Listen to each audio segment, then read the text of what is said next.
Hello friends, welcome to Mechanical Engineering online classes. After the law of parallelogram of forces, which means that if two forces can be represented by the adjacent sides of a parallelogram, then once we complete the parallelogram, then the resultant can be represented by the diagonal of the parallelogram. So this is the law of parallelogram of forces.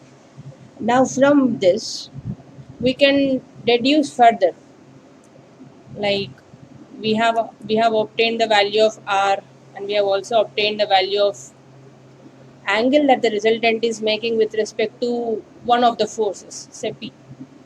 R it can be given as root over p square plus q square plus 2pq cos theta, where theta is the angle between forces p and q, and this alpha was found as tan inverse of q sin theta by p plus q cos theta. Now, if you remember, in order to derive these two values, we have dropped down this particular end point, let it be A, B, C, let it be D, and say E. So, from C, we have dropped a perpendicular extending the force P. Alright, so using the right angle triangle and the Pythagoras theorem, we have obtained the values for R and alpha. Now, what have we done in this law of parallelogram of forces? We have done only this one. This is, say, force. This is q cos theta. So let this be some force F1, say, for example. And there is another force here, which is q. So from A to E is P. So from P, there is q acting like this, which is at an angle theta with respect to P. This is theta. Now, while defining the law of parallelogram of forces, I've mentioned you that two forces are represented in magnitude and direction, means both of the two forces are attached tail to tail. But here, I'm observing only these two forces. P is rightward, and from here there is a Q. So these two are attached tip to tail. Tip of the first vector is the first vector. This is the tail of the second vector. So this is P, this is Q, and the external angle is theta. So what is the resultant of these two forces? If we see the closing side of the triangle is the resultant, which is this, nothing but this R. So rather completing the parallelogram, rather drawing all the four edges, dropping down the perpendiculars and then finding, from this I can straight away deduce that if I can write the same forces as parallelogram, uh, rather than parallelogram, I'm just drawing P and Q here because Q was here initially. So this Q, in as law of parallelogram, that Q can be seen here also, which is parallel to the actual Q, touching the end point or the tip of the first vector, which is P. So this is P, this is the P, this is the Q. And if the two forces are acting like this, then the resultant is this.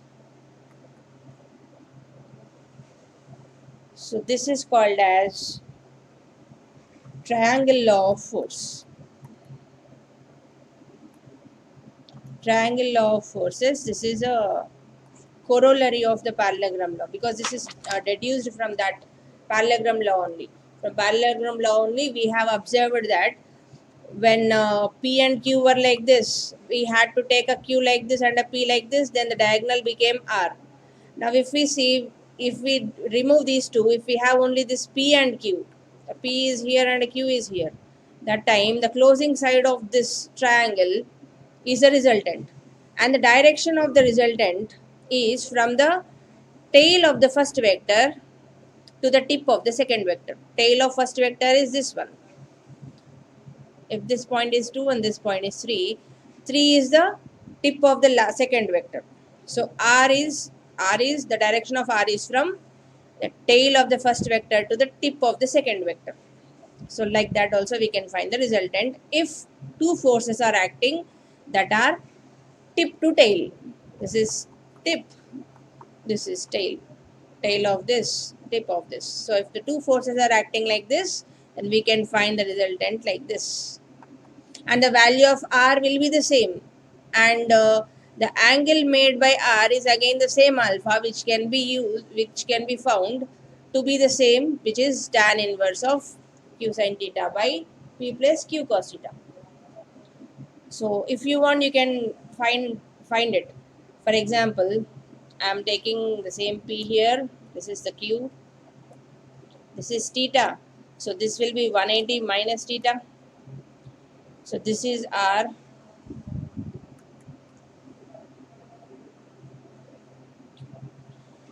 So I can write again r square is equal to, I can drop the same thing here. This will become q sin theta. This will become q cos theta. I will get the same thing. R square will be equal to p plus q cos theta whole square plus this will be q sin theta whole square, which will be nothing but the same formula that is obtained for us by parallelogram law. Similarly, we can find alpha in the same fashion. Alpha will be the same tan inverse of q sin theta by p plus q cos theta.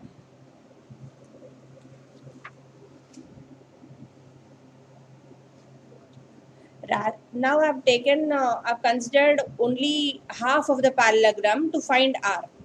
So we can actually find it by the other half of the parallelogram also. The parallelogram was like this, right? This is P, this is Q. Again, this is P and this is Q. I have used this half portion of the parallelogram in order to find the resultant. Now we can find the other half. Suppose I'm using this one. This is Q force. This is P force. So here the first vector is Q, the second vector is P. This is again tip to tail.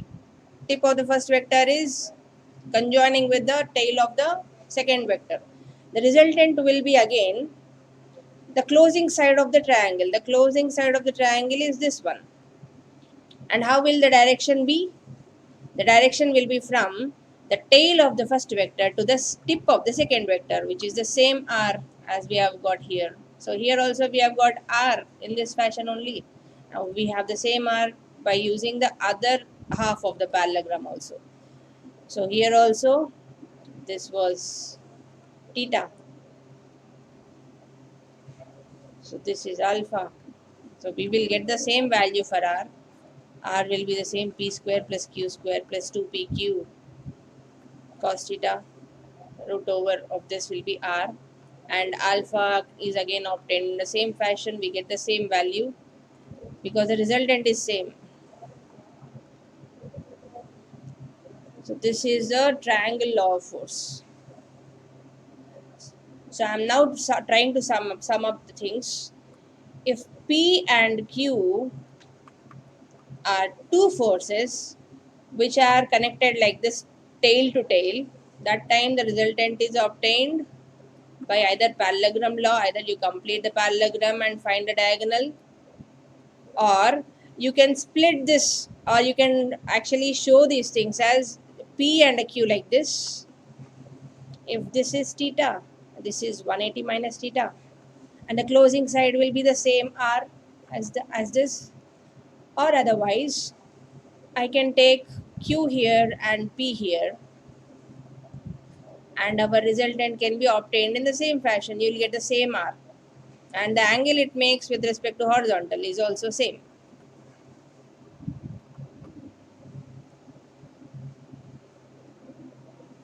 So in all the three ways we can find r. So if we are using the parallelogram to find r, that is called as parallelogram law of forces. If we are using only two forces and the closing side is because of the closing side, which is the resultant, it becomes a triangle. So if we are using only half of the parallelogram, that is triangle law. That's all.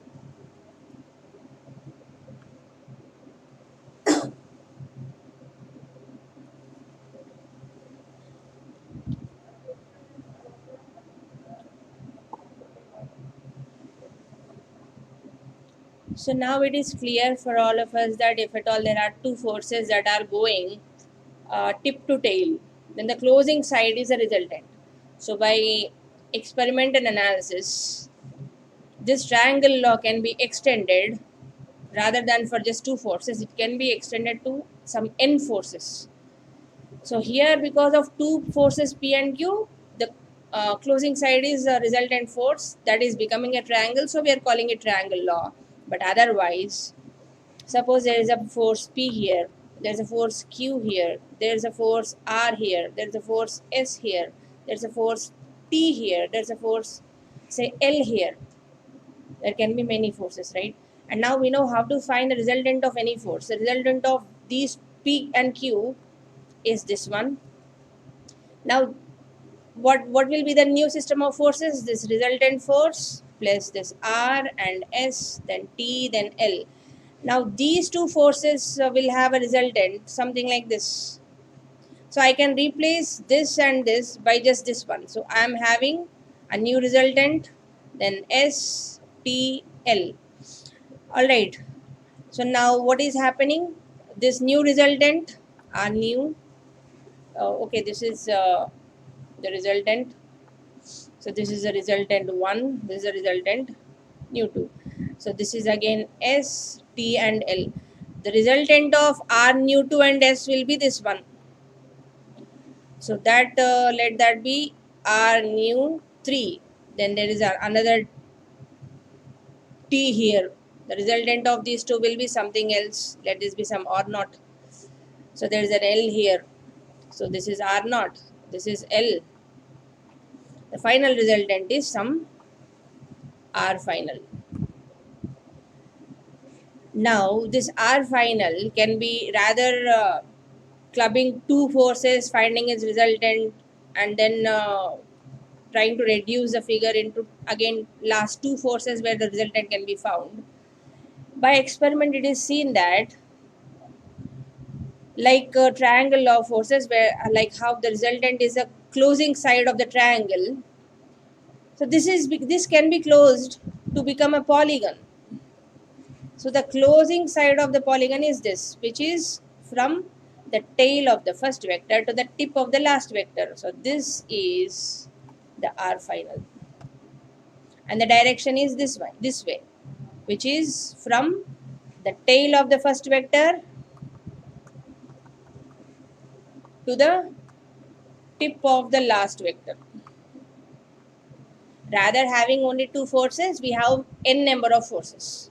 So this is becoming a polygon. So this is called as polygon law of forces. So we can pick any two forces, find its resultant, and try to reduce the figure into a number of lesser forces to find the final resultant. But the actual result is that if at all we are clubbing the first point or the tail of the first vector to the tip of the last vector, that closing side of the polygon will be the resultant that is represented both in magnitude and direction, provided all the P, Q, R's, these are also represented in magnitude and direction as per the forces. Now if the force is said that the force is horizontal force whose magnitude is 50 Newton, then the direction must be maintained. So if this is P, then I have to maintain the direction and I have to take this particular force in terms of length units. I have to take it to scale. Suppose 50 Newton is equal to say 1 centimeter. So this P length will be 1 centimeter. So if suppose Q is there, which should be at say 30 degrees from horizontal. If Q force is say 100 Newton, which is at 30 degree, then I have to draw a line with respect to P, which is exactly at 30 degrees. And the length of Q must be with the same scale as that of the scale used for drawing other vectors. Here I have taken for P I have taken 50 Newton is 1 centimeter. So for 100 Newtons of Q, it should be 2 centimeter. So everything, if at all the forces are represented both in magnitude and direction as per the forces, then the final resultant can also, suppose this has come out to be say 10,000 or 1000 centimeter, then I know 1000 centimeter will be 1000 into 50, so 50 kilonewtons. the resultant will be something like this. The direction, I can measure this theta using a protractor. So then we are finding theta and also its magnitude, so direction and magnitude. So we can depend on the R final, the final resultant. It's based on its magnitude and direction, provided all other forces which are actually leading for to produce a resultant should also be represented in magnitude and direction accordingly. Otherwise, there is no meaning in putting it in graph. Graphically doing it is only for purpose of straight away looking at what the magnitude is and how much the angle is. Without any mathematical formulations, graphically we can find this.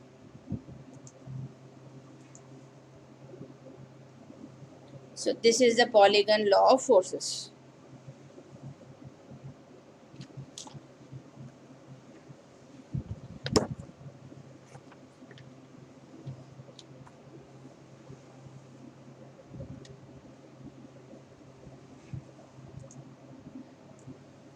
As we have already seen that when there are system of forces, means several combination of many forces are there, then we can replace all these forces by finding just one resultant. This is the resultant.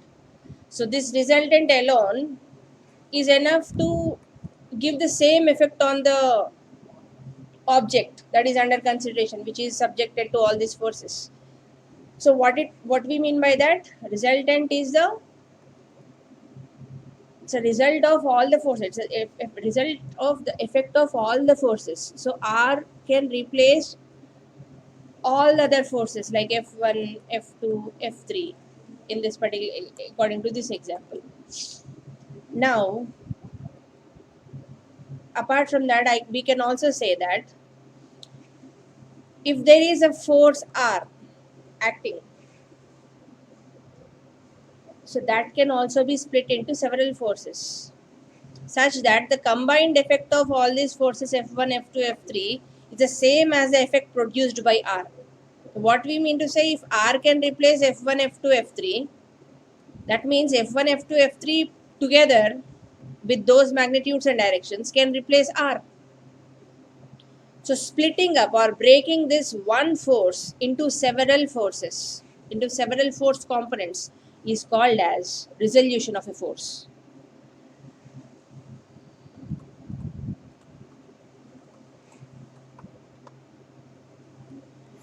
Like how it is important for us to find a resultant of force, because we have seen previously in the Polygon law of forces, there are several forces and we needed a resultant so that it is easy for our analysis purpose. Rather having so many forces, I will find that one particular force that can replace all other forces and I will use that force for my further analysis. Now, why should we break down a force into several pieces of several components? Here you are seeing the picture which is very cumbersome with several forces. Finally, we are getting a final resultant. We are happy with that single resultant line. So graphically, when I'm doing, finding a resultant is the best thing. But when I want to do mathematically, doing mathematically means what? I'm not going to draw lines according to scale. So I have to mathematically when I'm doing, I will assume a coordinate axis. I'll be assuming some x y plane, then x y z. This axis I have to assume, and I have to find every force. Like all the forces are like this. I have to find the component of this F1 along x direction, along y direction, along z direction. Then F2 also have to find the components of all these forces in different along different axes, so that I can find the sum of all forces along x direction. So I know that what are the total the result. I'll get Rx means resultant's x component. So if I do the sum of all y components, then I get the resultant's y component. Sum of all z components, and I'll get the resultant's z component. So when I do mathematically, it is necessary for me to understand how to resolve a force. It's how to break down a force. Suppose I have object like this. This is x. This is y. So there is a force acting like this. Suppose this force is say P. P is neither horizontal nor vertical. What should I do? I have to find this angle. So suppose I know the angle. Then I have to make component. I have to break down this P into different components, one along X and one along Y, so that I can know that what is the X component of P and what is the Y component of P. So if I know the X and Y components of P, I can find the resultant as Px square plus Py square under root. So mathematically, while doing, we will need the X and Y and Z components. And another important thing is, only forces will not only create just a translation, that may also lead to a rotation. So suppose there are two parallel forces equal and opposite in direction, so that because of this application of this F and F on an object, the object will start turning. A couple is produced. What will a couple do? It will rotate the object. So for all these purposes also, we should know different components of any force. So because the effects can be anything, in order to analyze every effect, I must be able to find out component of a given force in any direction. So let us see what it is and how it can be done. So resolution of force is nothing but it's a process of breaking the force into a number of components, which will be equivalent to the given force. So just like in our parallelogram law, we have a P and Q. This is resultant. So this R is replacing P and Q. So if I have a resultant, I can find this P and Q which can replace R. That is called as resolution. From P and Q, if you are getting a resultant, that is called finding resultant of a system. So if you have a single force, if you are splitting that into several components, which together is combinedly giving the effect of R, such that R can be replaced by those forces, that is called as resolution of a force. So we can find it this way. Suppose I have an R like this. I can find P along this and P along this also. This is P, this is Q. Or I can find along any axis. They need not be P and Q need not be perpendicular to each other. Our parallelogram is not having theta necessarily 90 degrees, right? So I can split a particular force into two components that can be having any included angle. It might be 90, less than 90, or more than 90 also. Could be anything. So if I can find R from P and Q, I have two equations, right? This is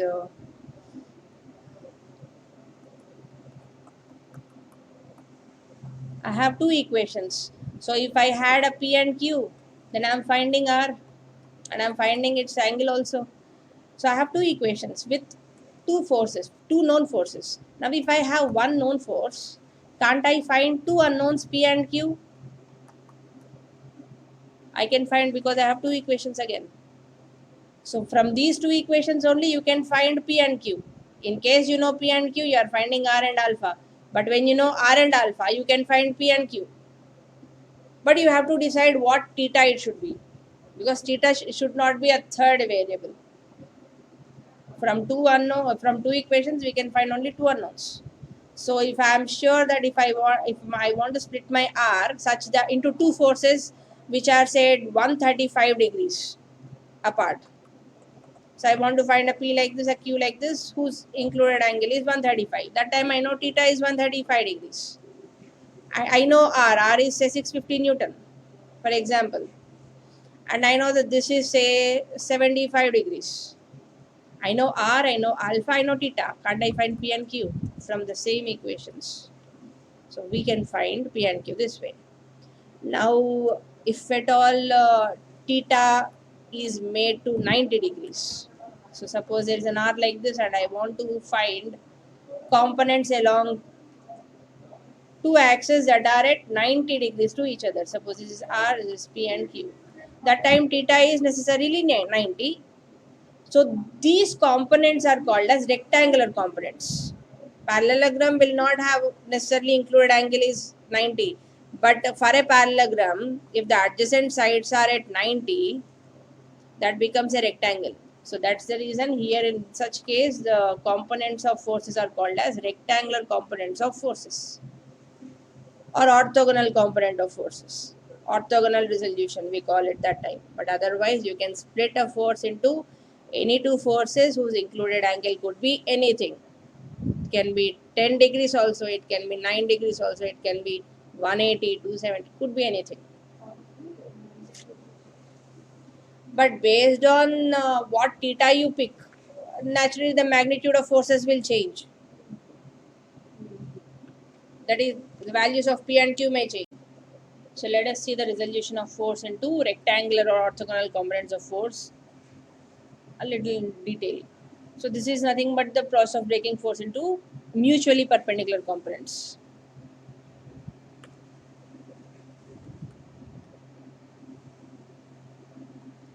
Now suppose we have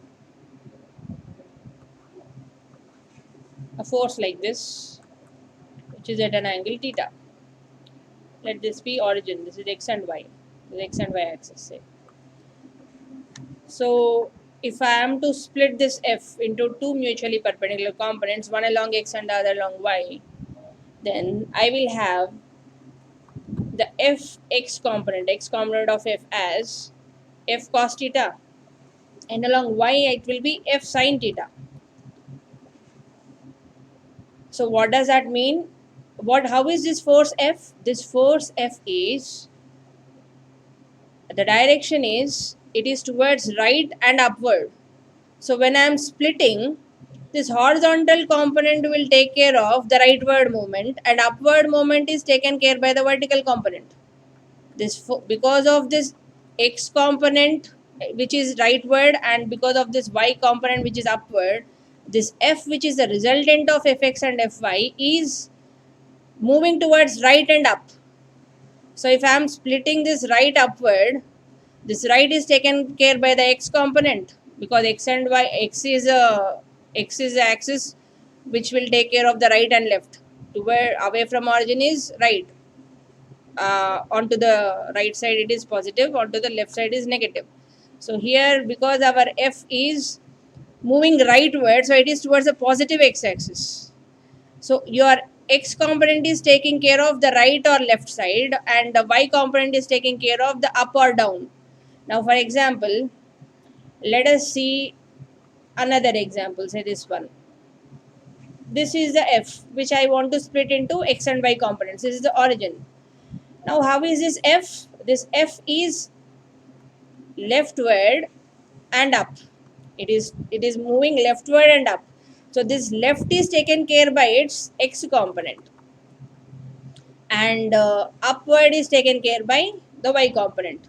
So because because the resultant F is upward, your Fy will be upward, and because F is towards left, your Fx will be leftward. Similarly, if I take an example like this F force is acting right and down. So this right is taken care by the Fx component. So Fx is towards right and Fy is towards down. And similarly, you can have like this also. This is F. So this F is leftward and downward. So the x component will take care of the leftward force and the downward motion is taken care by, the downward action is taken care by the y component. So these are the F and X for the given F. These are the Fx and Fy for a given F value, F force. So let us see what is Lami's theorem. So if three forces that are acting on a particle are in equilibrium, then each force is proportional to the sine of angle between the other two forces. For example, there are three forces like this. This is a particle on which F1, F2 and F3 are there, and despite of it being subjected to all the three forces, the object is in equilibrium.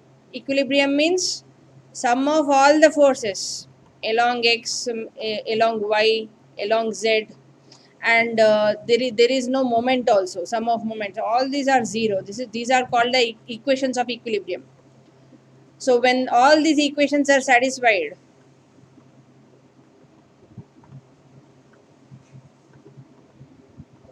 then the system or the object is said to be in equilibrium.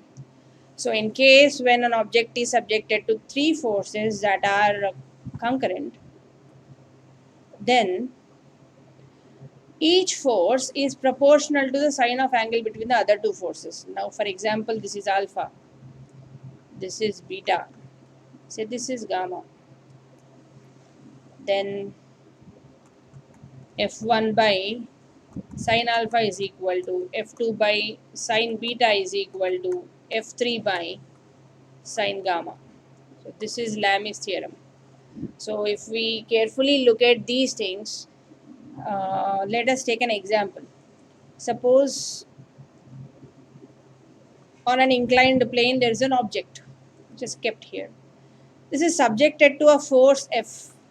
So, this will be having a weight. Let the weight be acting downwards. It will be acting downward towards the center of Earth. So I am taking it to be vertically down. Then due to it being kept on the surface, there is a normal reaction from the surface onto the block. Let the normal reaction be N. And so that the block won't slide down, there is a force F given.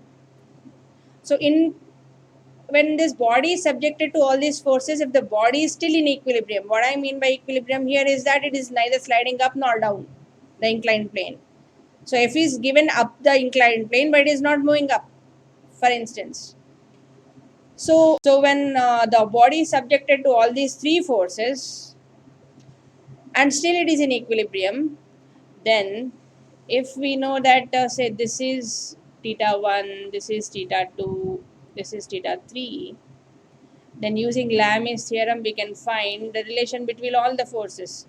It will be like F by sine theta 1 is equal to W by sine theta 2 is equal to N by sine theta 3.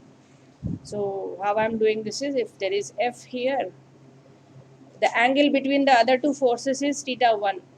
So F by sine theta 1, according to the definition, I'm writing this equation. So now this is nothing but the sine rule that you have already learned in your intermediate or schooling, high school. We'll see how. Because there are all the three forces are there here, I can, using the principle of transmissibility or using the parallelogram law of force or its corollary, the triangle law of force or polygon law of force, I will try to write this F is here as it is. I'm taking the same direction and same magnitude. I'm trying to do it graphically now. This is mathematically. So now I'm doing it graphically. So there is a W here. So I can show that W here. This is a W and this is N. So if the forces are taken in direction and magnitude as per the scale, if the object is really in equilibrium, we are getting a closed polygon. If you see this is a closed polygon, because if there is no equilibrium, it means there would have been some resultant. The resultant is 0 means the object is in equilibrium. Suppose the resultant is there. This is F, this is W and this is N. If there is some gap here, so that gap will be the resultant. Because the object is in equilibrium, I have got a closed polygon. So closed polygon means how will be the resultant? It will be from the tail of first vector to tip of second vector. The tail of first vector is this one, tip of second vector is this one. They both are coincident. The distance between them is 0. So the magnitude of resultant is also 0 when there is no resultant at all. The body is in equilibrium, right? So this is the reason in polygon I have got a closed polygon. So there is no question of place for resultant. So there is no resultant. That's the reason this is in equilibrium. So if you see all these forces, it is a force. This is a force polygon. So this is called a force polygon. So according to the diagram, F and N, they are perpendicular to each other because F is taken parallel to the inclined plane. N is perpendicular to inclined plane. So between F and N, there is a 90. Let this be some theta. This is a theta. this theta will be here. So now if you just see here,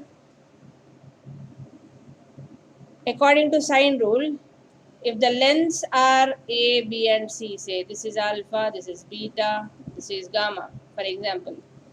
How did I draw the force polygon? I've chosen such that all the forces are drawn so as to represent all these forces, all these lines in magnitude and direction. So I have taken this to scale. Say for example 10 Newton is equal to 1 centimeter. I have taken this F along the inclined plane only. The directions have to be maintained. The magnitude must be taken to scale.